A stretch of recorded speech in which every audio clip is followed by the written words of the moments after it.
তোমাদের ভারত কিন্তু 14 টুকরো হয়ে যাবে বলছি আমি।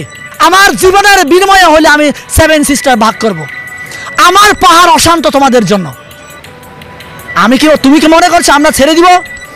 আমরা ছেড়ে দিব না ভাই, আমরা ছেড়ে দিব না। আমার এই পাহাড়ে যে সমস্ত সেনা কর্মকর্তারা মারা যাচ্ছে, আমার পাহাড়ে ভাইরা মারা যাচ্ছে প্রতিনিয়ত যুদ্ধ, ওই যে সংঘাতের মধ্য দিয়ে, এই সময়টা কে বাঁধিয়ে রেখেছে? আপনারা বাংলাদেশে 18 কোটি মানুষ হয়তো জানেন না, কিন্তু আমি বলি এই সংঘাতটা বাঁধিয়ে রেখেছে একমাত্র ভারত। এই জন্য ভারতের বিরুদ্ধে আওয়াজ তুলতে হবে। আমার এই পাহাড়ে কিছু পা চাটা দালাল আছে, যে দালালের জন্য আমার এই পাহাড়ে আজও সে রয়ের RSS এর ঘাঁটি রয়েছে। আমি উৎখাত করতে চাই আমার এই পাহাড় থেকে RSS এর দালালদেরকে। আমি উৎখাত করতে চাই রয়ের দালালদেরকে আমার এই পাহাড় থেকে।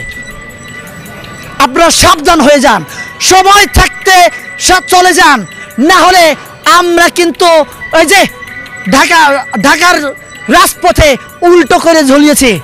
আমি কিন্তু আমার পাহাড়ে ঝর্ণাগুলোতে উল্টো করে ঝুলাই রাখবো আপনাদেরকে।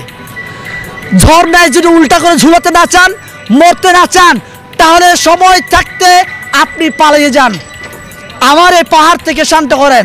আমার এই পাহাড়ি ভাইদেরকে বলছি, ভাই কে বাঙালি, কে চাকমা, কে মারমা, কে খিয়াং, কে খুবই, এই ভেদাভেদে আপনারা থাকিয়েন না। আর আপনারা এই ভেদাভেদে যতদিন থাকবেন ততদিন আমার এই পাহাড় অশান্ত থাকবে।